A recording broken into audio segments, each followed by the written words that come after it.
bagaimana mekanisme seseorang itu bisa inspirasi atau ekspirasi. Inspirasi itu mengambil napas, ekspirasi itu mengeluarkan napas. Nah, adik-adik, menurut adik-adik nih, kita tuh bisa tarik napas karena apa? Karena hidungnya nyedot atau karena hal yang lain?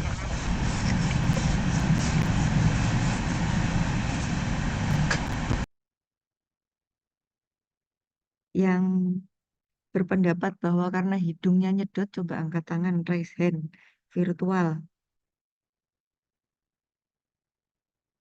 Nggak ada ya. Karena hal yang, oh ada satu, Mas Hanif ya. Karena hal yang lain. Apakah ada yang berpendapat bahwa bukan hidungnya, tapi sebetulnya yang lain? Angkat tangan yang berpendapat bahwa sebetulnya bukan hidungnya yang bekerja, tapi yang lain.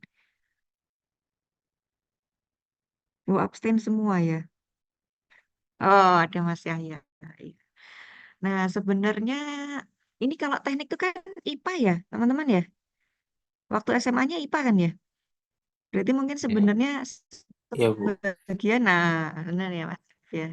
Nah, jadi mungkin sebagian sudah dibahas di SMA. Di SMA membahas nggak tentang kenapa sih kok orang tuh bisa tarik napas, keluar napas gitu. Kan pelajaran SMA sekarang kayaknya lebih susah daripada zaman saya dulu. Sampai membahas ke sana nggak kemarin waktu SMA? Belum kah? Kalau belum cocok, nanti kita bahas di sini. Nah, yang kedua adalah pada saat kita inspirasi dan ekspirasi itu kan sebenarnya itu mencerminkan fungsi paru secara keseluruhan. Nah, nanti yang bisa diukur dengan memeriksa berapa volume yang keluar masuk gitu ya. Volume udara yang bisa keluar dan masuk. Kemudian nanti proses masuknya udara ke paru itu belum menjadi proses final. Artinya tugas dari sistem respirasi itu belum selesai. Setelah itu harus ada proses difusi, jadi perpindahan gas dari alveolus ke kapiler paru, dan kemudian ditransport menuju ke jaringan. Nah, karena teman-teman mungkin nanti fokusnya lebih ke mengembangkan suatu alat ya, jadi saya coba memberikan contoh-contoh pemeriksaan-pemeriksaan yang terkait ya. Nah, yang pertama kita perlu mengingat lagi teman-teman bahwa fungsi sistem respirasi itu ada banyak, tetapi yang paling utama dua ini. Menyediakan oksigen dan membuang karbon dioksida. Tapi lebih lengkapnya, sebetulnya menyediakan oksigennya itu bagi siapa? Bagi sel. Itulah kenapa kalau udara masuk lewat hidung kemudian sampai di paru, itu tugasnya belum selesai karena baru sampai di paru, belum sampai ke sel-sel tubuh kita yang membutuhkan oksigen itu. Nah, maka nanti akan ada beberapa proses dalam perjalanannya oksigen ini menuju ke jaringan. Nah, kemudian membuang karbon dioksida. Apakah dibuang semuanya? Enggak. Jadi, karbon dioksida tetap dibutuhkan di dalam tubuh kita. Ini karbon dioksida itu kan dihasilkan dari proses metabolisme ya. Jadi, ketika sel itu melakukan metabolisme, dia akan menghasilkan istilahnya sampah ya berupa karbon dioksida. Tapi karbon dioksida ini juga diperlukan untuk apa? Salah satunya untuk yang nomor dua ini, menjaga keseimbangan asam basa darah. Jadi pH darah kita itu harus dijaga dalam range yang sangat sempit, yaitu 7,35 sampai 7,45. Nah, CO2 ini yang berperan menyumbangkan H+. Karena teman-teman mungkin masih ingat ya Mbak Oh, Aulia. ya.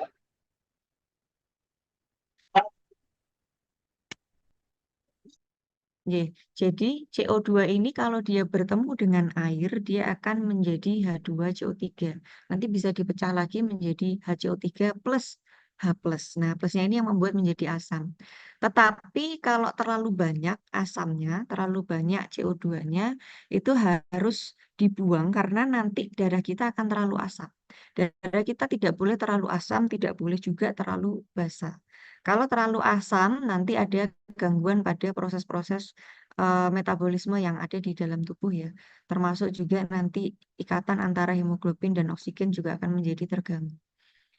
Kalau terlalu basah juga sama. Nah, jadi kita maunya yang tengah-tengah, sedang-sedang saja. Nah, jadi fungsi sistem respirasi itu Dia membuang CO2 dalam rangka menjaga keseimbangan asam basa. Karena kalau CO2-nya kebanyakan, darahnya akan terlalu asam.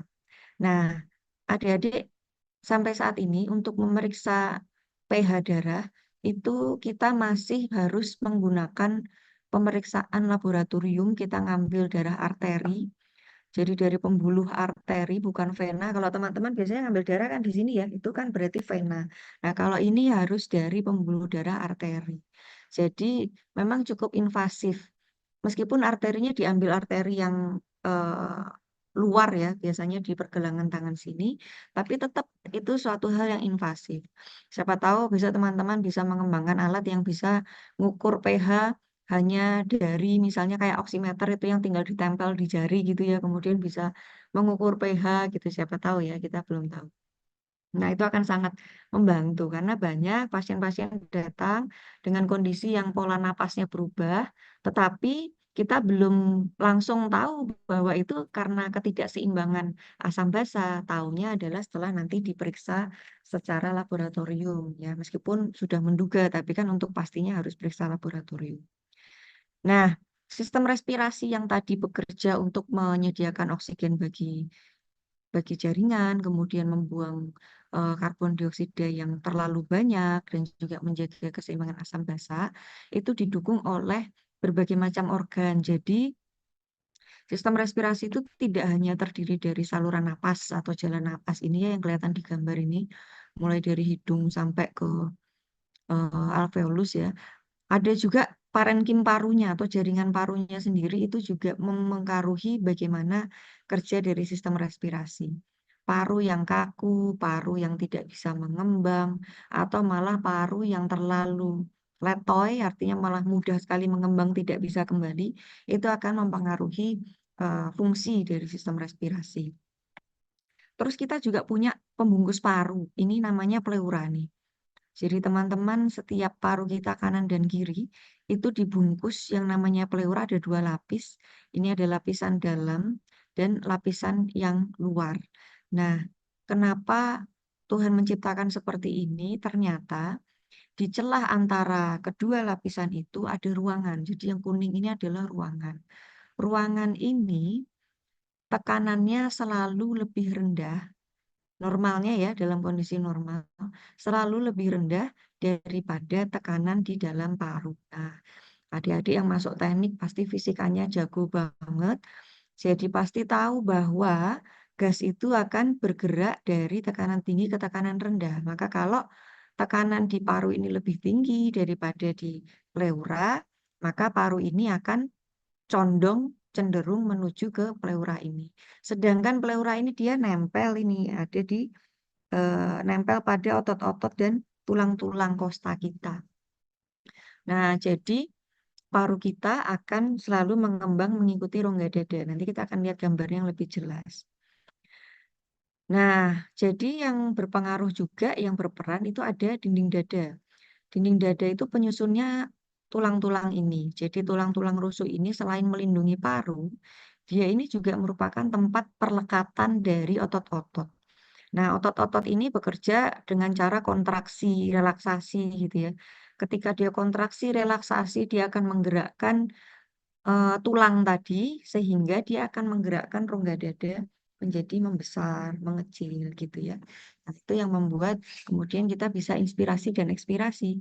Jadi sebetulnya inspirasi dan ekspirasi bukan karena hidung, karena kalau karena hidung berarti ketika hidung ditutup harusnya kita nggak bisa napas. Kenyataannya ketika hidung ditutup kita masih bisa napas lewat mulut ya. Jadi berarti bukan itu, bukan hidung yang bekerja untuk inspirasi.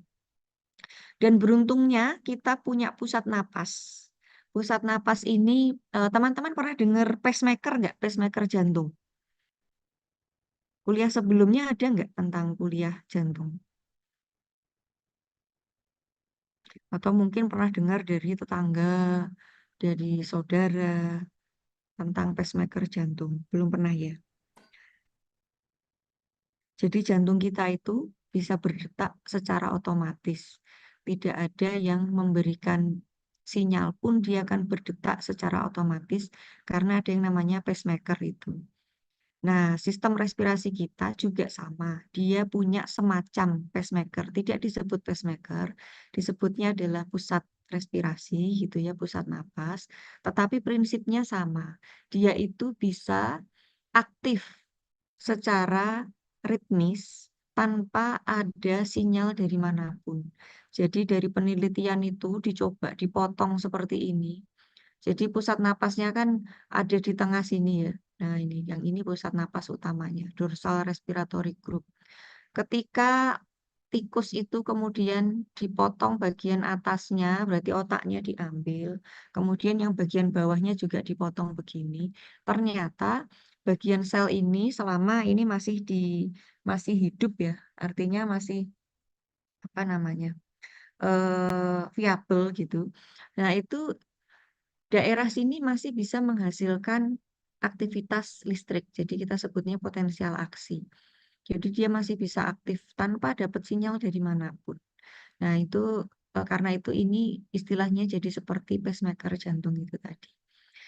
Bedanya kalau pacemaker jantung itu sekarang sudah ada buatannya. Nah, jadi kalau ada orang yang mengalami gangguan irama jantung, kemudian ternyata itu setelah diperiksa kok karena pacemakernya yang bermasalah, itu sudah ada teknologinya untuk mengganti pacemaker jantung. Tapi kalau pacemaker respirasi sampai saat ini belum ya, karena juga lokasinya ini susah sekali. Dia ada di batang otak ya, di daerah leher atas ini.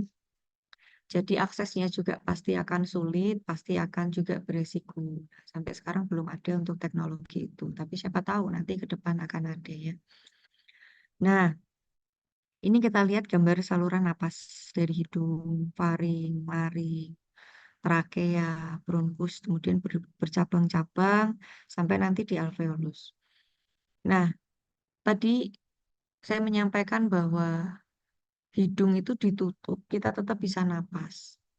Tapi apa kerugiannya ketika kita napas tidak lewat hidung? Jadi hidung itu tetap menjadi pintu utama sistem respirasi karena ada fungsi-fungsi yang tidak bisa dilakukan oleh mulut. Yang pertama adalah membersihkan udara yang masuk. Jadi hidung itu punya filter. Kalau mulut kan nggak ada filternya. Makanya mulutmu harimaumu ya kan karena kurang filter gitu. Nah, kalau hidung dia punya filter. Kemudian yang kedua adalah melembabkan udara yang masuk ini amat sangat penting. Nanti kita akan jelaskan di belakang. Kemudian menghangatkan udara yang masuk. Jadi hidung dia bisa membersihkan udara yang masuk dengan berbagai apa ya strukturnya yang dia miliki. Satu, kita punya rambut hidung di depan sini. Rambut hidung ini kadang-kadang memang mengganggu penampilan kalau dia terlalu gondrong, maju ke depan gitu ya, terus dia sampai melihat dunia luar gitu. Nah, pun kalau mau dicukur jangan dihabisin, karena ini punya fungsi untuk memfilter partikel-partikel yang besar. Nah, memang dia hanya bisa memfilter partikel-partikel yang besar. Jadi kalau partikelnya agak kecil, kurang dari 10 mikron gitu masih bisa lolos. Maka dia akan bisa masuk ke hidung, ke ruangan di dalam hidung sini.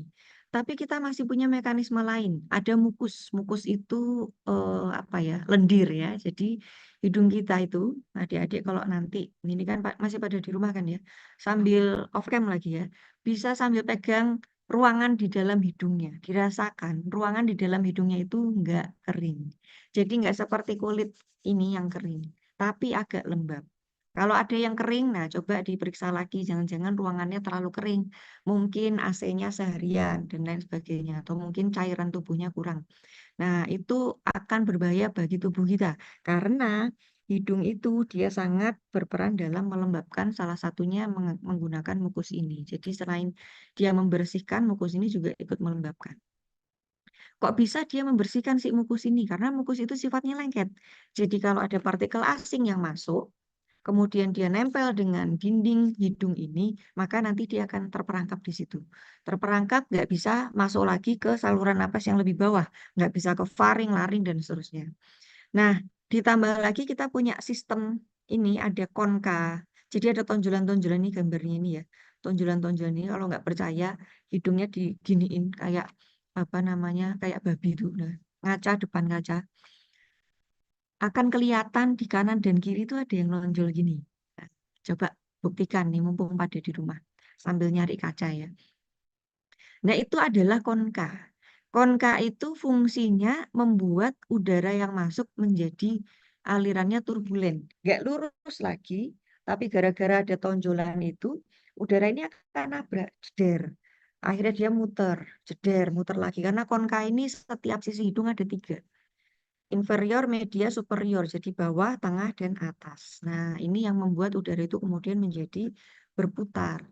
Terus apa untungnya kalau berputar? Untungnya adalah partikel yang tadinya jalan di tengah baik-baik saja, dia mungkin bisa lolos menuju ke faring karena ada aliran yang turbulen ini membuat kemungkinan partikel itu berkontak atau nempel ke dinding hidung yang tadi ada mukusnya menjadi lebih besar. Nah, kemudian yang lain lagi kita juga punya refleks bersin. Jadi kadang-kadang kan adik-adik kalau ibunya masak sambel atau masak apa ya sesuatu yang iritatif itu kan kita bersin ya. Sebenarnya itu adalah mekanisme pertahanan tubuh. Berarti ada partikel asing yang masuk dan itu menstimulasi reseptor yang ada di dalam hidung itu dikirimkan informasinya ke pusat. Ini ada iritan masuk ke hidung. Jangan sampai iritan ini masuk lebih dalam. Sehingga pusat itu akan memerintahkan otot-otot respirasi kita untuk tarik napas dalam, kemudian disimpan, habis itu tiba-tiba dikeluarkan kencang. Nah, terjadilah bersin. Nah, jadi bersin tidak selalu suatu penyakit, kalau sekali-sekali itu adalah suatu mekanisme pertahanan tubuh. Nah, berikutnya, nah ini yang sangat-sangat penting di sistem respirasi, di hidung, dia melembabkan udara yang masuk. Udara yang masuk itu harus lembab karena, coba kita, nah ini, karena di saluran napas di bawahnya itu ada sel-sel yang punya rambut, kita sebutnya sebagai sel yang bersilia, itu yang harus berada pada lingkungan yang lembab. Dia ada di sepanjang saluran napas kita. Kalau saluran napas kita kering, maka sel-sel ini, silianya atau rambutnya itu gerakannya akan menjadi terganggu. Apa fungsi rambutnya ini? Fungsinya adalah, jadi ketika adik-adik misalnya ada iritan yang masuk ke dalam saluran napas, kemudian sampai di sini, tubuh tidak akan diam. Kita akan mengeluarkan mukus atau lendir supaya partikel tadi terperangkap. Nah, karena mukus yang dihasilkan lebih banyak, tentu saluran napasnya akan menjadi apa ya, menjadi tidak lancar lagi ya, karena ada mukus di situ. Nah, inilah peran dari rambut-rambut ini. Dia akan membawa mukus atau lendir tadi menuju ke faring. Jadi akan dibawa ke sini, daerah sini, supaya ini kan di sini ada percabangan. Kita bisa arahkan mukus itu untuk kita keluarkan, ya kita dahakkan, atau kita bisa telan masukkan ke esofagus. Nah, jadi melembabkan ini sangat penting karena untuk menjaga gerakan dari rambut-rambut silia tadi. Kalau lingkungannya tidak lembab, maka rambut silianya tadi akan gerakannya terganggu. Padahal rambut silia tadi fungsinya untuk pertahanan tubuh, artinya orang itu akan mudah sakit. Dalam kondisi normal, melembabkan udara ini perannya adalah oleh mukus yang tadi ada di hidung, itu yang pertama. Yang kedua air mata. Jadi adik-adik kan punya kelenjar air mata di sebelah pinggir sini. Itu tidak hanya mengeluarkan air mata kalau pas sedih, tapi ini juga mengeluarkan air mata secara ritmis. Tujuannya satu membasahi mata, kornea ya. Kemudian sisanya sebagian akan masuk lewat saluran sini. Ini ada 2 saluran atas dan bawah. Kalau adik-adik coba lihat di cermin, itu akan kelihatan banget terutama yang bawah. Ada lubang kecil di sini. Itu adalah kita sebut punctum lacrimalis. Nah, itu adalah jalan masuknya air mata tadi menuju ke hidung. Jadi mata sama hidung kita itu nyambung. Karena dari itu kalau pada nangis, itu airnya nggak cuman tumpah ke depan, ya kan? Biasanya terus jadi pada pilek. Ini karena memang sebagian dari air mata itu yang diproduksi berlebihan karena sedih tadi, itu akan masuk ke dalam hidung. Sehingga kalau nangis kan sambil netes air mata sambil sentrap-sentrup ya, gitu ya, nyedoti apa namanya discharge atau cairan yang keluar itu ya. Itu keluarnya bukan dari hidung sebetulnya, tapi dari air mata ini. Nah, artinya adik-adik kalau kamu orang kok kalau nangis kok kamu nggak pernah pilek sih, kamu nangis kok nangis doang, nggak keluar apa cairan hidungnya. Nah, itu diperiksakan ya. Itu berarti ini saluran ini buntu. Nah, harusnya akan keluar ke sini. Ini juga yang membuat adik-adik pernah nggak ada yang pakai obat tetes mata, ditetesinnya di mata tapi kok rasanya pahit sampai di sini. Itu karena dari mata turun ke hidung, dari hidung itu nanti nyambungnya, nah ini hidung nyambungnya ke mulut, bisa nyambung ke mulut. Jadi kalau dari mata turun ke hati itu kejauhan ya. Paling dekat ya dari mata turun ke hidung. Nah, faktor lain yang melembabkan udara adalah sinus paranasal. Sinus paranasal itu sebetulnya adalah ruangan di tengkorak kita, ini di sini. Dia bisa menghasilkan sedikit sekret. Ruangannya itu harusnya isinya udara, tetapi dia bisa sedikit menghasilkan sekret yang juga nanti akan masuk lewat saluran-saluran ini. Jadi ada saluran yang menghubungkan dengan sinus tadi. Makanya mungkin pernah ada dengar tadinya pilek kok jadi sinusitis ya karena hidung itu juga nyambung ke sinus. Nah, dari proses melembabkan inilah para peneliti juga belajar dan menerapkan dalam pengembangan alat ya. Jadi kalau ada orang yang harus mendapatkan suatu bantuan nafas misalnya lewat ventilator itu ya, itu kan napasnya tidak lewat hidung ya, tapi biasanya kita masukkan lewat leher sini dibuat lubang. Berarti proses ini skip. Tidak ada proses melembabkan udara karena udaranya tidak masuk lewat hidung, tapi langsung ke sini. Maka itu akan meningkatkan risiko infeksi karena tadi serabut-serabut silianya tadi rambut-rambut silianya akan fungsinya terganggu. Nah, seiring berjalan waktu, kemudian dikembangkan ventilator itu yang sudah diberi eh, proses pelembapan di dalam mesinnya itu. Jadi udara sebelum masuk itu sudah dilembabkan dulu oleh mesin itu baru kemudian masuk. Jadi sebetulnya alat-alat yang sekarang kita gunakan beredar itu juga bagaimanapun pasti dikembalikan lagi pada fisiologinya. Tentu kita akan ingin membuat semirip mungkin dengan yang normal itu seperti apa. Karena yang normal itu sudah disesuaikan atau Tuhan itu sudah betul-betul menciptakan semuanya bukan tanpa alasan gitu ya. Sehingga mencoba memiripkan dengan yang normal meskipun kita belum tahu, mungkin dulu belum tahu, akhirnya diabaikan. Akhirnya banyak yang infeksi, baru kemudian diketahui pentingnya melembabkan udara. Nah, berikutnya adalah udara itu juga harus dihangatkan. Dalam kondisi normal yang bertugas melakukan ini adalah anyaman kapiler. Jadi di hidung kita, bagian tengah ini sekat, itu ada anyaman kapiler yang sangat padat. Nah, karena dia itu kapiler, kapiler itu kalau secara struktur adik-adik itu sangat tipis. Kenapa dia tipis? Karena biasanya fungsinya dia adalah untuk menghantarkan baik apa namanya oksigen maupun substansi-substansi yang dibutuhkan oleh jaringan menuju ke jaringan. Kalau dia terlalu tebal nanti untuk pindah itu akan sulit. Nah, jadi kapiler itu biasanya sangat tipis. Kelebihannya dia bisa untuk difusi, tapi kekurangannya apa? Kekurangannya adalah karena dia strukturnya tipis, maka dia mudah pecah. Mungkin beberapa teman-teman di sini pernah mengalami mimisan ya. Nah, itu sebenarnya terjadi adalah pecahnya pembuluh darah di sekat ini. Nah, ini pembuluh darah di sekat ini kalau pecah dia netes karena dia bukan arteri. Kalau arteri dia akan nyocor lebih lebih kencang ya. Kalau kapiler tekanannya tidak setinggi arteri, jadi paling dia netes. Nah, berikutnya ini tadi ya tujuannya mengkondisikan itu sebenarnya menjaga saluran napas di bawahnya. Jangan sampai patogen atau kuman-kuman tadi yang tidak diinginkan itu masuk, iritan-iritan itu masuk, sehingga kerja dari sel-selnya ini silia masih bagus, kemudian tidak terjadi juga infeksi.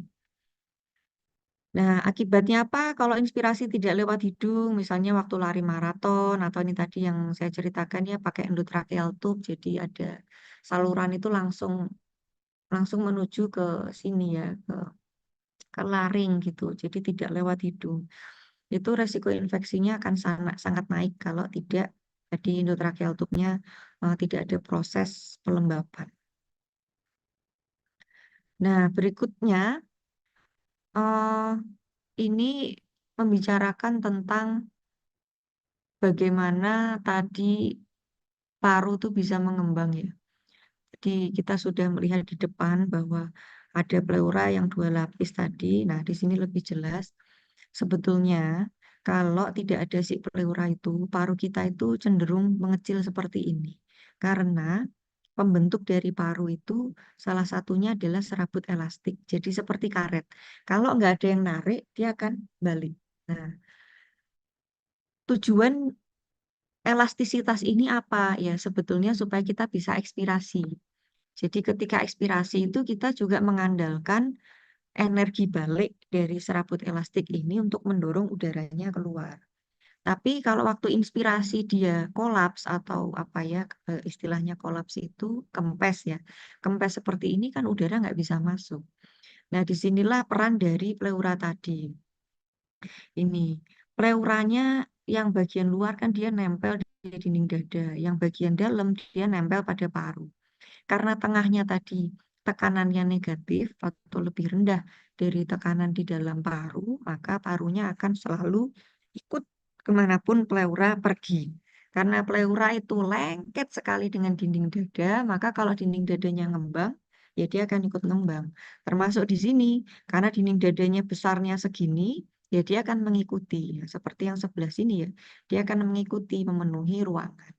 Nah, tapi kalau tidak ada si kavum pleura tadi, jadi pada kondisi-kondisi tertentu yang menyebabkan kavum pleura ini bocor ya, karena misalnya ada kecelakaan atau ada infeksi yang menyebabkan ini bolong dari dalam gitu, itu membuat kavum pleura ini menjadi tekanannya tidak lagi lebih rendah, tidak lagi negatif, sehingga akibatnya adalah parunya akan kolaps seperti ini, karena ini adalah sudah sifat alamiah dari si paru itu dia akan kolaps seperti ini.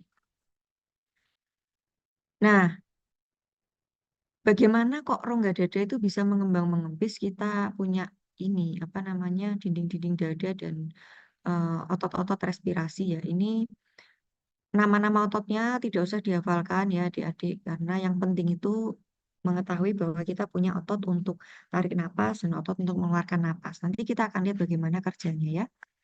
Nah, ini yang pusat napas, dia ada di batang otak. Maka dari itu mungkin pernah lihat film-film gitu, kalau sudah mati batang otak itu terus sudah nggak bisa hidup mandiri. Karena di batang otak itulah ada pusat napas, ada pusat kardiovaskular. Ya, artinya ketika pusatnya udah nggak bekerja, maka dia tidak bisa memerintahkan bawahannya. Bawahannya itu siapa? Ya otot-otot ini. Kalau ototnya nggak bisa diperintah untuk kontraksi, maka orangnya nggak bisa bernapas. Sehingga orangnya terus harus tergantung pada alat. Karena dia nggak bisa menggerakkan sendiri ototnya, maka harus dibantu oleh alat. Nah, ini adalah proses respirasi. Jadi tadi kan tujuannya oksigen itu dia harus sampai ke bawah sini ya, sampai ke sel. Kalau belum sampai sel itu belum selesai tugasnya sistem respirasi. Nah, ada beberapa proses supaya oksigen itu bisa sampai ke jaringan ini. Yang pertama kita sebut sebagai ventilasi. Ventilasi ini terdiri dari inspirasi dan ekspirasi. Dia adalah proses pertukaran udara antara atmosfer dengan paru. Jadi yang dari paru dikeluarkan, yang dari atmosfer dimasukkan. Nah, ini adalah proses ventilasi. Nanti kalau yang dari atmosfer sudah masuk, jadi kita membicarakan yang masuk dulu ya.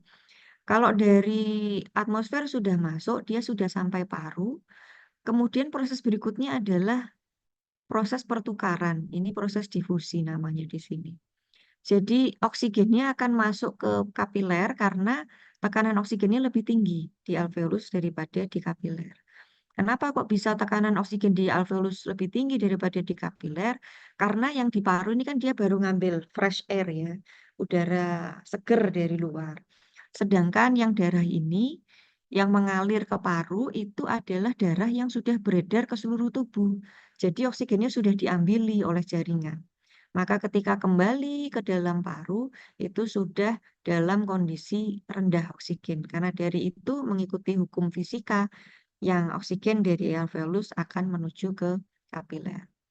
Nanti kalau dia sudah menuju kapiler itu juga prosesnya belum selesai, belum tuntas, belum tenang, masih ada proses berikutnya yaitu transport. Dibawa ke jantung, kemudian jantung akan memompa ke seluruh tubuh. Dan ini sangat membutuhkan hemoglobin untuk membawa si oksigen tadi. Nah, berikutnya kalau sudah sampai ke jaringan, sama pembuluh darah sudah dibawa ke jaringan, harus terjadi pertukaran lagi atau difusi lagi menuju ke jaringan. Oksigennya masuk karena tekanan oksigen di jaringannya rendah. Jadi dia akan mengikuti gradien atau perbedaan tekanan itu. Setiap proses ini harus berjalan baik supaya oksigen yang ke jaringan itu bisa masuk dengan jumlah yang cukup. Artinya kalau ada gangguan baik di proses ventilasi ini atau proses difusi di sini di paru atau proses transport atau proses difusi di jaringan nanti dia akan menyebabkan jaringannya kekurangan oksigen yang kita sebut hipoksia. Nah, ini pada saat kondisi normal itu sebetulnya oksigen atau udara, tidak hanya oksigen ya, di situ ada nitrogen juga. Bisa masuk ke dalam paru karena apa? Coba teman-teman coba nebak ya. Ini ada dua pilihan. Yang pertama adalah kalau kita ibaratkan paru kita itu balon, itu dia masuk apakah karena ini positive pressure, tekanan positif. Jadi ada dorongan dari alat ini sehingga balonnya ngembang. Ini pilihan yang A ya. Kemudian yang B, kalau yang B ini, nah kalau yang B tidak ada proses tiup-meniup atau dorong-mendorong udara. Jadi Bapak ini memasukkan balon ke dalam suatu chamber atau apa ya, ruangan ya. Ruangan, kemudian ruangannya itu disambungkan pada alat. Nah, ini disambungkan di alat. Alatnya ini bisa nyedot udara yang ada di dalam. Nah, sehingga balonnya akan ikut ngembang karena ada tekanan yang negatif. Menurut adik-adik nih, secara normal, kondisi normal, paru kita itu bisa mengembang karena tekanan positif atau negatif. Coba bisa raise hand yang menurutnya karena tekanan positif. Satu, dua, tiga. Belum ada yang raise hand. Apakah karena tekanan negatif? Satu, dua, tiga. Enggak juga. Belum bisa menebak. Belum bisa menebak. Kita lihat ke belakang. Nah, ini ya proses ventilasi, pertukaran antara udara atmosfer dengan paru. Sebelum kita membicarakan sebetulnya tekanan negatif atau positif, kita kenali dulu tekanan-tekanan yang ada di sistem respirasi. Kalau bab tekanan-tekanan tuh sebenarnya adik-adik lebih jago nih, masih fresh from the oven ya dari SMA, membicarakan fisika. Kalau saya sudah lama nggak belajar fisika. Nah, ada 4 tekanan penting. Ada tekanan atmosfer, tekanan intrapulmoner, intra itu kan di dalam, pulmo itu paru, berarti tekanan di dalam paru. Kemudian intrapleura, berarti di dalam pleura. Kemudian tekanan transpulmo, trans itu antara, berarti antara pulmo dengan apa ini, kavum pleura. Selisihnya berapa? Nah itu transpulmo. Tekanan atmosfer kita kalau di atas permukaan air laut itu ada sekitar 760 mm air raksa. Kalau kita naik ke atas gunung ya akan lebih kecil. Mungkin yang hobi naik gunung merasakan ya ketika di atas itu rasanya sesek gitu ya. Itu karena tekanannya rendah. Kebalikannya mungkin ada yang hobinya nyelam. Di dalam itu malah tekanannya tinggi. Nah, kalau di atas permukaan air laut 760 mm air raksa. Nah, tekanan di dalam pulmo bagaimana? Berubah-berubah. Kadang sama tekanan atmosfer, kadang lebih rendah, kadang lebih tinggi. Kenapa bisa begitu? Karena pulmo kita bergerak-gerak oleh karena si otot inspirasi dan ekspirasi tadi. Kalau rongga dadanya melebar, berarti parunya akan ikut melebar. Semakin besar ruangan kan tekanannya semakin rendah ya.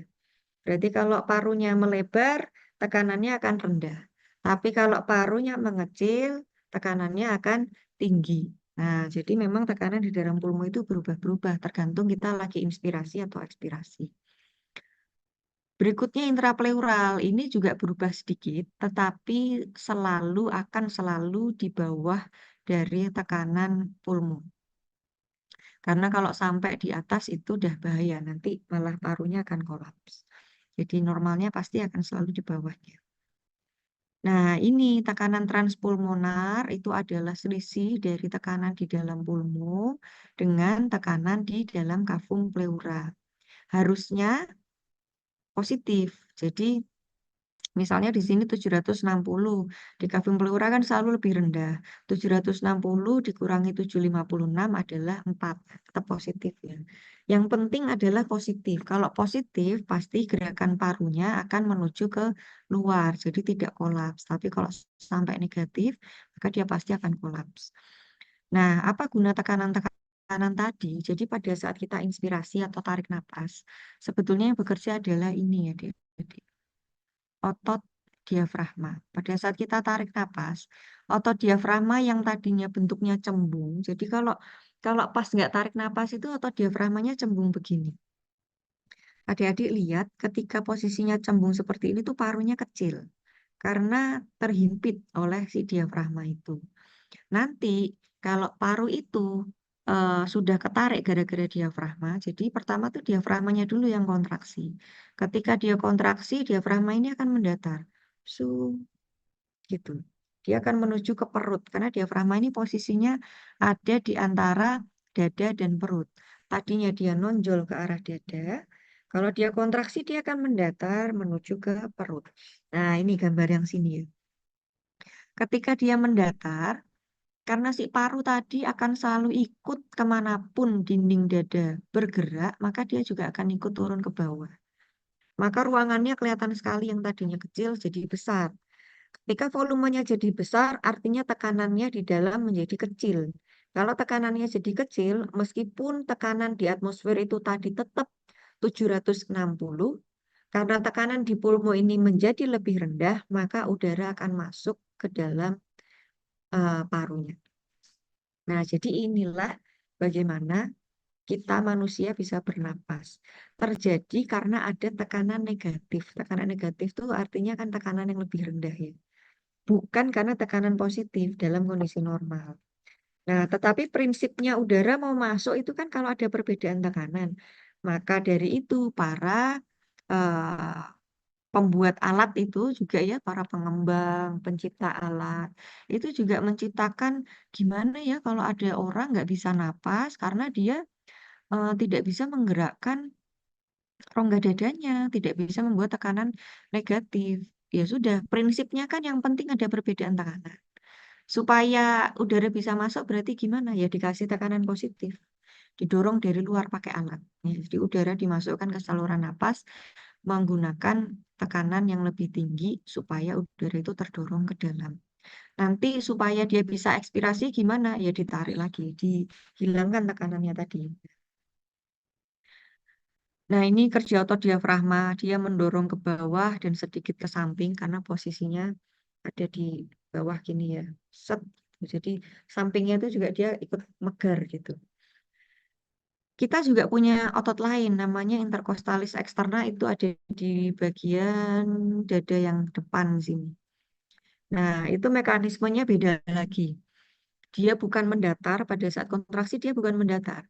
Tetapi ketika dia kontraksi itu dia menyebabkan tulang rusuk kita yang tadinya miring begini itu menjadi mendatar karena dinaikkan. Jadi tulang rusuknya tadinya miring gini, ketika otot kontraksi itu akan naik. Nah, perhatikan ketika dia masih turun, itu kan antara tulang rusuk dan ember ini kan ibaratnya ember ya. Anggaplah rongga dada kita itu si ember ini gitu. Lihatlah antara tulang rusuk dan ember itu tidak ada celahnya. Tapi kalau ember ini gagangnya diangkat, di sini jadi ada celah. Artinya, kalau ada celah kan berarti tambah gede. Nah, inilah mekanisme bagaimana otot interkostalis eksterna itu mengembangkan dada ke depan. Maka kalau adik-adik lihat kalau orang napas itu yang gerak nggak cuma dadanya tapi perutnya karena ada diafragma dan ada interkostalis eksterna. Maka kedua-duanya akan bergerak.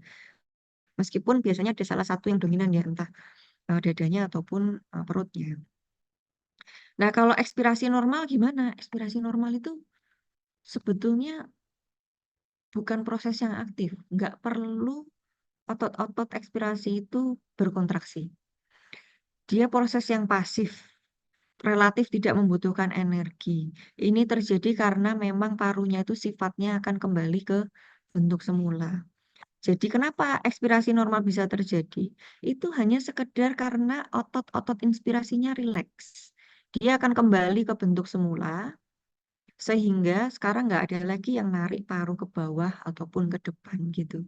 Sehingga volume rongga toraksnya akan menjadi kecil lagi. Karena tidak ada yang narik keluar kan, maka gayanya yang dominan adalah gaya serabut elastik tadi menuju ke dalam. Tekanan di dalam jadi tinggi, atmosfernya udaranya akan menuju ke atmosfer. Nah, inilah kenapa tekanan dalam paru tuh berubah-berubah tergantung apakah ini pas proses inspirasi atau pas proses ekspirasi. Nah, adik-adik, berapa banyak volume yang bisa kita hirup, yang bisa kita keluarkan, itu bisa diukur menggunakan yang namanya spirometri.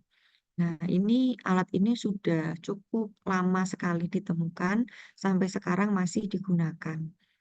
Nah, ini adalah salah satu tes fungsi paru yang menunjukkan fungsi ventilasi, karena yang dinilai adalah keluar masuknya udara ya, pertukaran udara antara atmosfer dengan paru, sehingga fungsi ventilasi yang dilihat, bukan fungsi difusinya. Nah, kita mengukur berapa banyak volume yang bisa dikeluarkan. Kalau semakin banyak, berarti tidak ada keterbatasan pengembangan paru, karena berarti dia bisa ngembang dulu kan, ngembang dulu besar, kemudian disuruh mengeluarkan sebanyak-banyaknya, yang dikeluarkan bisa banyak. Itu berarti tidak ada eh, restriksi atau keterbatasan pengembangan paru. Kita juga bisa mengukur kecepatan aliran udaranya. Kita bayangkan aja ketika ada udara melewati suatu pipa. Kalau pipanya sempit, pasti alirannya menjadi butuh waktu yang lebih lama untuk menghabiskan udara di dalamnya ya. Jadi dari paru keluar lewat saluran. Kalau salurannya sempit, pasti butuh waktu yang lebih lama. Nah, karena dari itu ketika mengukur kecepatan ini kita mempertimbangkan waktu. Kalau dia butuh waktu yang lama untuk mengeluarkan udara tadi, berarti ada penyempitan jalan napas. Jadi prinsipnya sebetulnya sederhana ya, tetapi ini bisa sangat membantu untuk mendiagnosis. Nah, kita juga bisa mengukur kekuatan dan ketahanan otot respirasi pakai alat ini. Kita lihat ya prosedurnya seperti apa. Jadi, karena alat ini tuh hanya bisa mendeteksi udara yang lewat melalui pipa ini, maka biasanya hidung kita tutup. Karena kalau nggak kita tutup, nanti akan ada udara yang keluar masuk lewat hidung dan itu tidak terekam oleh alat. Itu akan membuat pemeriksaannya menjadi bias. Nah, kemudian pasien itu akan kita minta untuk memasukkan mouthpiece ya, kita sebutnya mouthpiece ke dalam mulutnya, kemudian dia bernapas lewat mouthpiece itu. Ini. Kalau kita ingin dia untuk tarik napas biasa, keluar biasa, biasanya kita jelaskan dulu seperti apa. Kita akan perintahkan, ayo tarik napas biasa, keluar biasa. Nanti akan muncul gambar kayak gini. Setiap tarik napas akan naik, setiap keluar napas dia turun. Nah, saat tarik napasnya paksa, maka akan kelihatan gambarnya naiknya banyak. Kita ulang sedikit ya. Nah, ini pada saat napasnya biasa, ya grafiknya naik turunnya biasa. Pada saat tariknya banyak, grafiknya akan naiknya banyak. Teman-teman, dulu bentuknya tidak seringkas ini. Saya tidak menggambarkan. dulu tuh bentuknya gede banget. Dan dia betul-betul mengukur volume yang keluar dan masuk, asli volume yang diukur. Ini sayangnya saya belum masukkan gambarnya ya, mungkin untuk yang tahun depan saya masukkan biar lebih jelas. Nah, kalau yang alat yang dipakai yang ini yang sudah lebih modern, teman-teman lihat di sana nggak ada tabung besar. Kalau kalau ini pakai tabung besar. Yang lama tuh seperti ini. Tabung besar, betul-betul ada udara di sini. Kemudian pasiennya itu menghirup dan melepaskan udara itu ke tabung ini. Dan yang kita ukur adalah asli. Berapa banyak yang dihirup akan terukur karena tabung ini dihubungkan dengan pena. Jadi manual sekali ya. Tabung ini dihubungkan dengan pena. Ketika orangnya inspirasi kan berarti dia ngambil udara dari dalam tabung ini. Berarti tabungnya ini bakal turun karena udaranya berkurang. Ketika tabung ini turun, maka penanya akan ketarik ke atas. Karena dari itu setiap dia inspirasi akan kelihatan gambarnya naik. Kalau inspirasi akan gambarnya turun. Jadi betul-betul asli volumenya yang terdeteksi. Tapi kalau yang spirometer yang portable sekarang itu ada seperti semacam detektor, ada turbinnya, kipasnya di sini yang kemudian dia bisa mendeteksi aliran yang lewat ya. Mungkin teman-teman yang lebih paham ya, gimana berapa putaran itu berarti mencerminkan volumenya berapa yang lewat gitu ya. Nah, ini eh, apa kelebihan ataupun privilege dari teman-teman yang di teknik yang bisa mengembangkan alat-alat seperti ini. Nah, dari kita, kalau kita di kedokteran paling bisa menggunakannya dan kemudian menginterpretasikan ya. Jadi kita akan lihat volumenya berapa, ada volume tidal, ada yang paling penting ini, kapasitas vital. Ini adalah berapa banyak volume yang bisa dikeluarkan. Jadi mulai dari puncak sini sampai ke bawah. Orangnya disuruh ekspirasi sekuat-kuatnya sampai merasa betul-betul tidak ada udara yang bisa keluar lagi. Nah, itu. Tapi sebelum dia ekspirasi sekuat-kuatnya, dia harus inspirasi dulu sekuat-kuatnya. Karena dari itu, ketika kapasitas vitalnya ini rendah, jadi jumlah yang bisa dikeluarkan tadi itu sedikit, biasanya adalah disebabkan karena inspirasinya tidak bisa banyak. Jadi ada gangguan pada pengembangan parunya, gitu. Nah, ini yang kita interpretasikan. Dikatakan normal adalah kalau volumenya atau kapasitasnya ini minimal 80% dari prediksi. Jadi kita punya perhitungan, ada rumus tertentu, ada juga hasil penelitian sebelumnya di orang-orang Indonesia yang mendapatkan bahwa oh kalau laki-laki usianya 19 tahun, tingginya sekian, itu harusnya kapasitas vitalnya sekian. Nah itu, jadi kita udah punya prediksi. Kalau orang tersebut paling tidak mencapai 80% dari prediksi itu berarti normal. Tapi kalau kurang dari itu berarti ada gangguan pada pengembangan parunya. Bisa juga pengempisan, tapi kebanyakan pengembangan. Nah, berikutnya adalah kita tadi bisa mengukur ada obstruksi atau hambatan saluran atau tidak. Itu caranya adalah orang itu disuruh mengeluarkan napas sekuat-kuatnya, secepat-cepatnya. Jadi ini dia suruh tarik napas dulu ya. Inspirasi dalam. Tarik napas dalam. Kemudian ditahan sebentar, kemudian diminta untuk mengeluarkan sekuat-kuatnya, secepat-cepatnya. Wush, gitu. Nah, yang kita lihat adalah dalam 1 detik pertama, ada berapa banyak yang bisa dia keluarkan dari totalnya. Totalnya ini kan kalau udah sampai bawah sini ya, sudah tidak bisa turun lagi. Nah, ini berarti udah total. Ini kan menunjukkan volume. Jadi sumbu Y-nya ini menunjukkan volume, sumbu X-nya ini menunjukkan waktu. Kalau dalam 1 detik pertama minimal dia bisa mengeluarkan 70% dari keseluruhan kapasitas vitalnya tadi, itu berarti normal. Tapi kalau kurang dari itu, kemungkinan ada penyumbatan pada saluran napas. Dari alat ini kita juga bisa mengukur kekuatan dan ketahanan otot. Jadi apakah otot respirasinya itu kuat dan tahan untuk diminta untuk bekerja terus ya. Kelihatan dari manuvernya di sini, orang itu disuruh tarik napas, keluar napas, tarik napas, keluar napas, tapi cepat dan dalam. Jadi seperti orang menggeh-menggeh itu, gitu. Itu selama 12 detik. Nah, kalau yang tidak melakukan mungkin merasa oh, biasa aja cuma 12 detik sebentar gitu. Tapi kalau yang melakukan ini melelahkan. Karena betul-betul harus effort otot-otot napasnya dipakai semua. Nggak cuma otot inspirasi tapi otot ekspirasi. Nah, ini dihitung nanti. Berapa banyak yang bisa dia keluarkan dan masukkan dalam waktu 1 menit. Jadi nanti kalau 12 detik ya dikalikan 5 ya, dikalikan 5. Kan ini dari volumenya bisa dilihat dari tingginya. Nah, seharusnya harus lebih dari 80% prediksi. Nah, itu. Jadi dari proses ventilasi ini yang sudah dikembangkan adalah salah satunya alat pemeriksaan spirometri. Berikutnya, ketika udara itu sudah berhasil masuk ke paru, kan masih belum selesai prosesnya ya, teman-teman ya. Ada proses difusi ini ya. Difusi ini pertukaran gas alveolus dengan kapiler.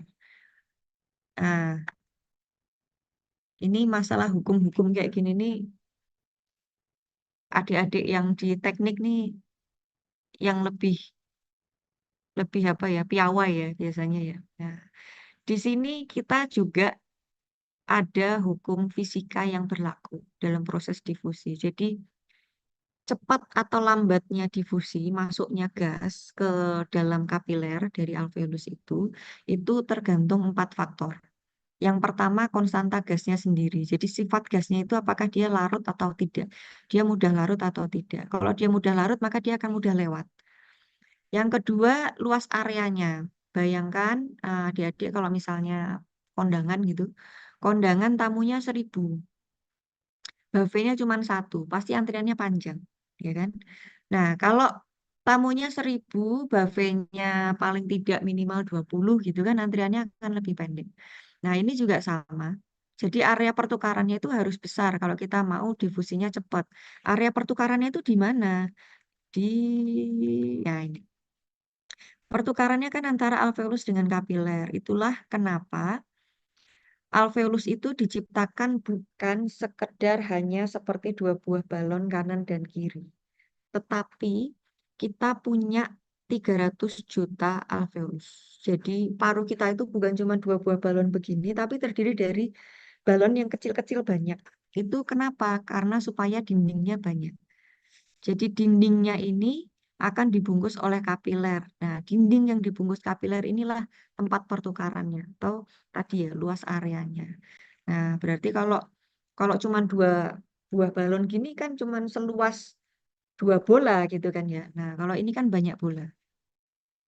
Kemudian faktor yang lain perbedaan tekanan. Tentu kalau perbedaannya makin besar, makin kencang difusinya.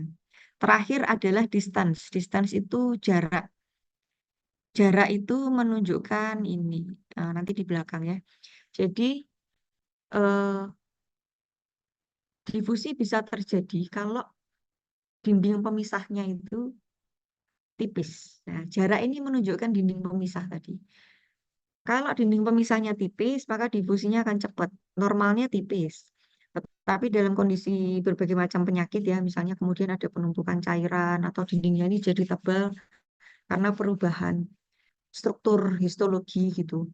Nah, itu akan membuat dia menjadi tebal dan ini akan menghambat difusi. Kita lihat satu persatu ya. Nah, kelarutan gas.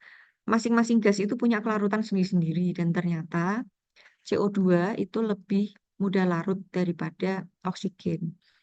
Jadi konstantanya dia lebih besar daripada oksigen. Maka CO2 lebih mudah dia untuk berdifusi. Lihat aja misalnya gradien tekanannya itu 100 ya. Kalau 100 kali 0,024 kan cuma 2,4. Tapi kalau 100 kali 0,57 jadinya 57. Jauh sekali ya. Jadi kalau perbedaan tekanannya sama, jumlah oksigen yang bisa berdifusi yang jumlah CO2 yang bisa berdifusi jauh lebih banyak daripada oksigen. Nah, itulah kenapa kalau oksigen dia mau berpindah dari alveolus sampai menuju ke kapiler itu butuh perbedaan tekanan yang besar. Tekanan oksigen di alveolus itu 104, sedangkan di darah itu tekanannya 40, kan selisihnya 60 ya. Sedangkan CO2 selisihnya cuma 5. Di alveolus itu tekanannya 40, Di pembuluh darah tekanannya 45. Selisihnya cuma 5. Tapi coba kita hitung, kalau kita kalikan dengan konstanta tadi, hasilnya tetap lebih besar CO2. Nah, jadi memang sifat kelarutan dari CO2 yang lebih mudah larut ini menyebabkan oksigen itu lebih membutuhkan perbedaan tekanan yang besar, sedangkan CO2 dengan dorongan yang sedikit aja dia sudah bisa terdorong menuju ke luar gitu ya. Nah, tekanan parsial ini menjadi sangat penting.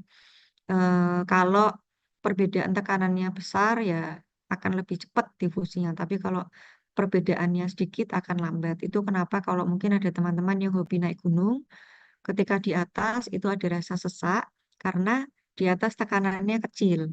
Berarti nanti perbedaan tekanan antara atmosfer dengan sorry bukan atmosfer ya, alveolus ya, karena kan nanti udara dari atmosfer masuk ke alveolus. Antara alveolus dengan kapiler itu menjadi perbedaannya sedikit, maka difusinya akan berkurang. Berarti oksigen yang masuk itu akan lebih sedikit. Berikutnya faktor yang lain adalah total luas permukaan. Kalau lebih luas tentu lebih cepat difusinya. Sehingga faktor apapun yang menyebabkan luas permukaannya berkurang, misalnya ada suatu tumor ya, akhirnya parunya harus sebagian diambil. Nah, ini berarti totalnya berkurang.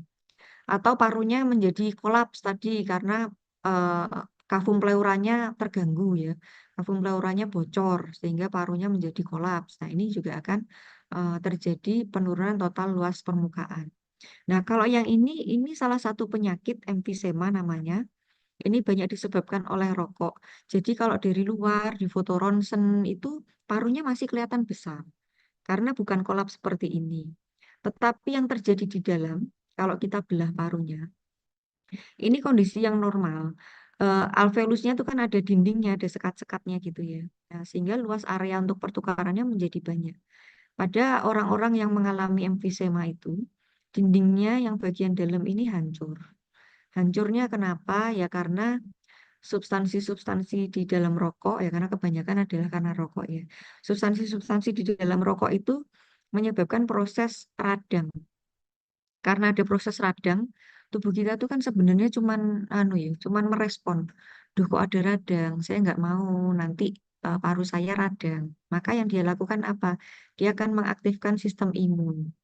Dia akan mencoba menghancurkan apa namanya sel-sel yang rusak tadi, yang mengalami peradangan gitu ya.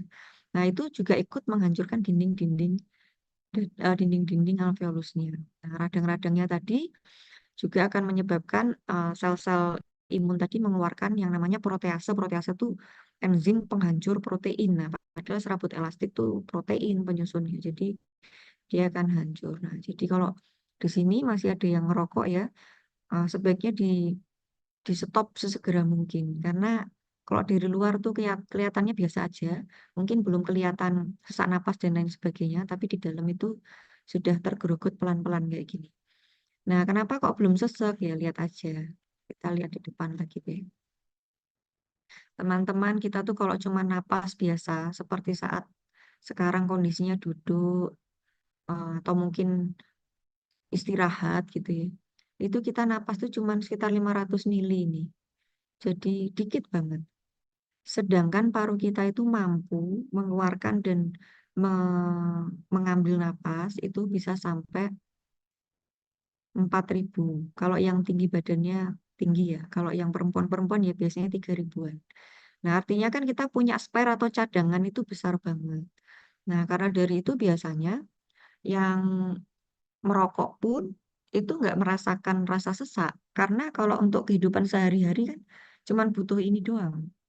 Kalau segini aja sih masih mampu parunya gitu ya. Tapi kalau sudah harus tarik napas yang sekuat-kuatnya mengeluarkan itu hasilnya akan tidak bisa sebaik yang normal gitu ya. Nah, jadi sebelum terjadi apa-apa, karena kan efeknya nggak cuma ke paru, sebetulnya kemana-mana ya, itu segera di stop untuk rokoknya. Nah, yang perempuan jangan mau sama yang merokok ya. Nah, kemudian faktor yang berikutnya adalah tebal membran. Ini tadi ya, harus tipis supaya oksigennya bisa lewat, karbon dioksidanya juga bisa lewat. Kalau kami di kedokteran itu ada beberapa penyakit yang menyebabkan ini jadi tebal. Misalnya ini tadi ya, ada cairan yang masuk ke sela-sela sini. Penyakitnya macam-macam, penyebabnya macam-macam. Tapi intinya setiap ada apapun yang menyebabkan jarak antara kau dan dia, jadi antara alveolus dan kapiler itu menjadi jauh, maka proses difusinya akan menjadi terganggu. Termasuk juga kalau dindingnya menebal ya, dindingnya menebal seperti ini juga proses difusinya akan terganggu. Nah, faktor yang terakhir tidak ada di Fick's Law. Tapi sebenarnya kalau mau dikaitkan dengan Fick's Law sih kita kaitkan dengan luas area sebetulnya ini. Jadi koordinasi perfusi dan ventilasi. Eh, Ventilasi itu kan udara yang masuk ke dalam alveolus. Perfusi itu adalah darahnya yang lewat. Jadi harus kompak. Kalau ada udara yang masuk, harus ada juga darah yang lewat. Yang menjadi masalah adalah ketika ada udara masuk, tapi tidak ada darah yang lewat. Misalnya ada penyumbatan pada pembuluh darah. Ini percuma, tidak akan terjadi proses difusi. Atau kebalikannya, darahnya banyak sekali, kapilernya rapet, tetapi ada penyumbatan pada saluran napas. Ini juga akan menyebabkan tidak terjadinya proses difusi tadi. Jadi seharusnya ada koordinasi antara perfusi dan ventilasi. Kalau ada ventilasi ya harus ada perfusi gitu. Nah, pemeriksaan difusi ini nggak bisa pakai spirometer. Sampai saat ini pemeriksaannya salah satunya adalah dengan mengukur karbon monoksida yang bisa lewat gitu. Nah, ini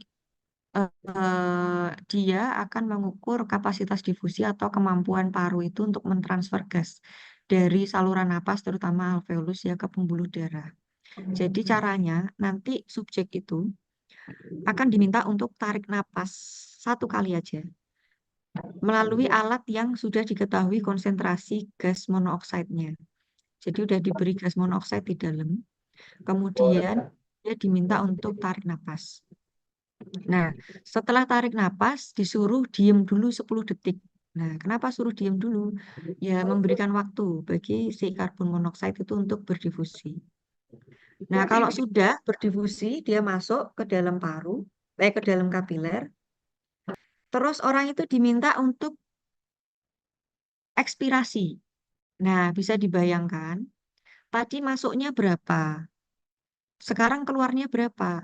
Nah, sisanya atau selisihnya itulah berarti yang mengalami difusi gitu. Awal masuknya konsentrasinya sekian, kok keluarnya sekian, ya itulah eh, apa namanya kecepatan atau kemampuan difusinya. Kita ukur dari gas monoksida. Nah, setelah proses difusi berhasil, itu ada proses berikutnya yaitu transport. Ini sangat memerlukan kerjasama dari sistem jantung dan pembuluh darah. Oksigen di dalam darah ini tadi sifatnya kan dia tidak mudah larut, sehingga di dalam plasma atau cairan darah juga dia tidak mudah larut. Maka yang bisa larut hanya sekitar 2% dari sekian banyak yang akhirnya bisa berhasil masuk ke pembuluh darah. Nah, karena yang larut cuma bisa 2%, maka kita butuh bantuan dari hemoglobin. Jadi oksigen ini dia akan masuk ke dalam sel darah merah, kemudian dia akan diikat oleh hemoglobin. Setiap hemoglobin bisa mengikat 4 buah molekul oksigen. Nah, jadi ibaratnya kita itu sangat butuh hemoglobin dan sel darah merah ini sebagai kendaraan. Karena kalau tidak ada kendaraan ini, yang bisa diterima oleh larutan ini, di cairan darahnya ini, itu hanya 2% saja, sedikit sekali. Walaupun inilah yang menentukan berapa tekanan parsial oksigen. Jadi kalau kita periksa darahnya, terus kita cek berapa ya tekanan oksigennya, itu yang diukur adalah yang larut, bukan yang masuk ke sel darah merah dan terikat HB. Tapi yang masuk ke sel darah merah dan terikat HB inilah yang menentukan seberapa banyak oksigen yang bisa dibawa ke jaringan. Kalau cuma 2% yang bisa dibawa, tentu jaringan akan kekurangan oksigen, sehingga akan terjadi hipoksia. Nah, ini sampai sekarang, hipoksia itu masih belum bisa kita ukur ya, karena kan kalau hipoksia itu kan di jaringan.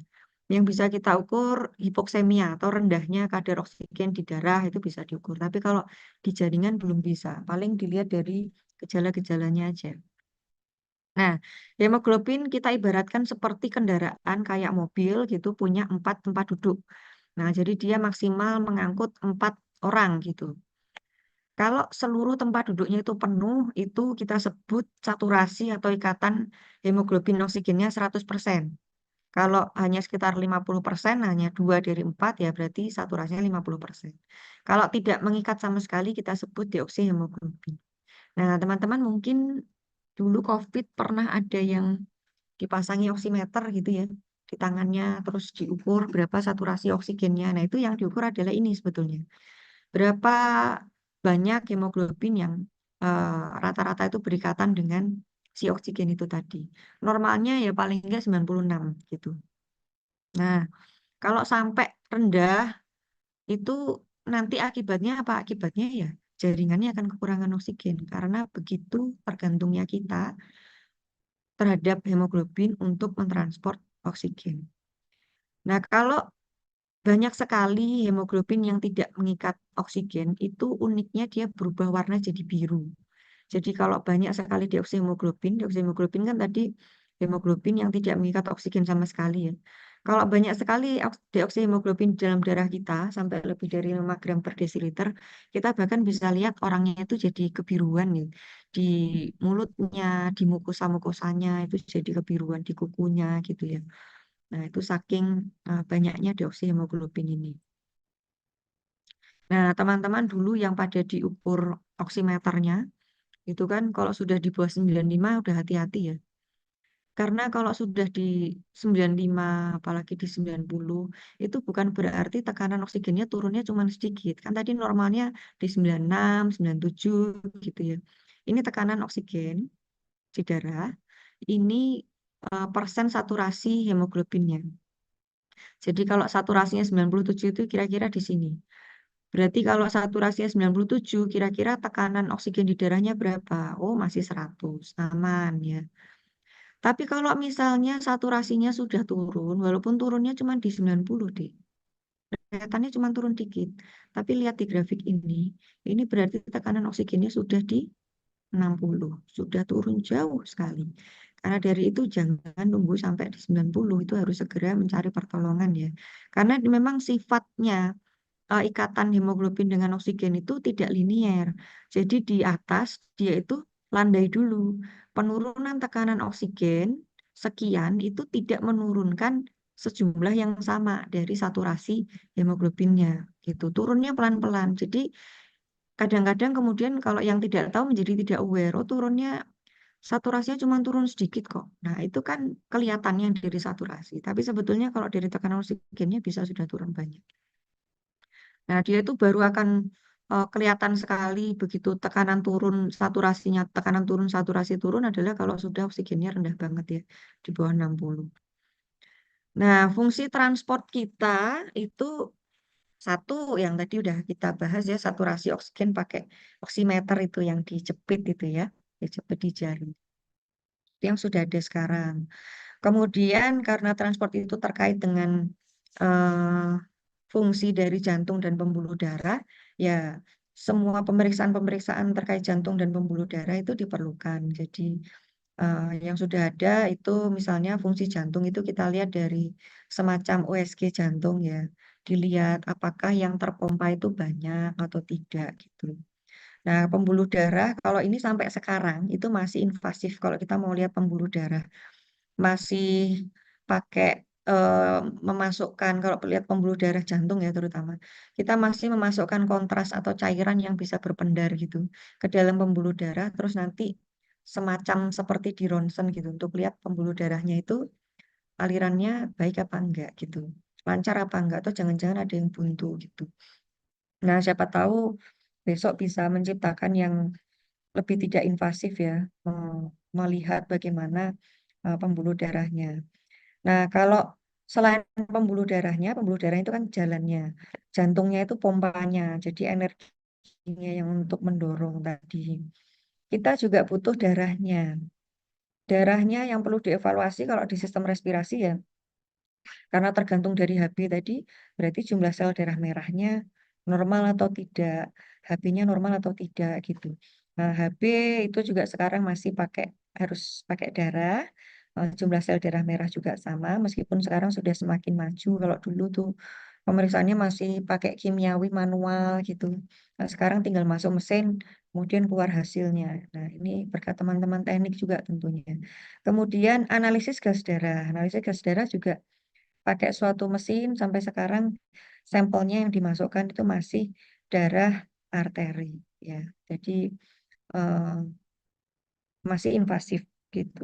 Nah, ini tapi sangat penting untuk melihat fungsi transportnya juga tadi pH-nya itu juga dari analisis gas darah supaya kita lihat apakah pH-nya itu normal, pH darahnya atau enggak. Karena kalau enggak normal, tadi saturasi itu juga sebetulnya bisa terganggu.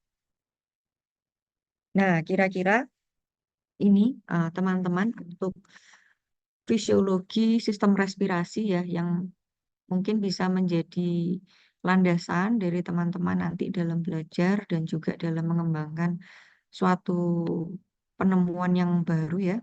Eh, Prinsipnya adalah dalam suatu pengembangan alat itu pasti akan dikembalikan atau didasarkan pada fungsi aslinya, fungsi fisiologisnya. Kemudian dari situ kita akan berupaya bagaimana caranya supaya bisa mendekati yang normal tadi. Nah, jadi yang bisa dikembangkan bisa alat mendeteksinya, bisa juga alat untuk terapinya. Misalnya kan ventilator tadi ya yang tadinya tidak ada proses pelembapan, sekarang sudah ada pelembapan gitu. Termasuk juga pemberian oksigen juga sekarang ada diberi air gitu ya untuk supaya lebih lembab gitu. Jadi sebetulnya apapun itu akan dikembalikan pada fisiologisnya karena itu sangat perlu untuk memahami bagaimana sebetulnya mekanisme normal ini berjalan, bagaimana kondisi yang normal itu yang seharusnya. Maka kita akan jadi punya target. Oh, normalnya harusnya segitu. Berarti kalau saya berusaha mengubah, target saya adalah supaya mencapai nilai itu. Gitu. Nah, kira-kira demikian yang bisa disampaikan ini untuk referensi yang saya ambil untuk kuliah hari ini. Silahkan kalau adik-adik mau mempelajari lebih lanjut ya, ini buku-bukunya terkait dengan fisiologi kedokteran. Ya, sampai di sini apakah ada yang ingin dikonfirmasi ataupun ditanyakan?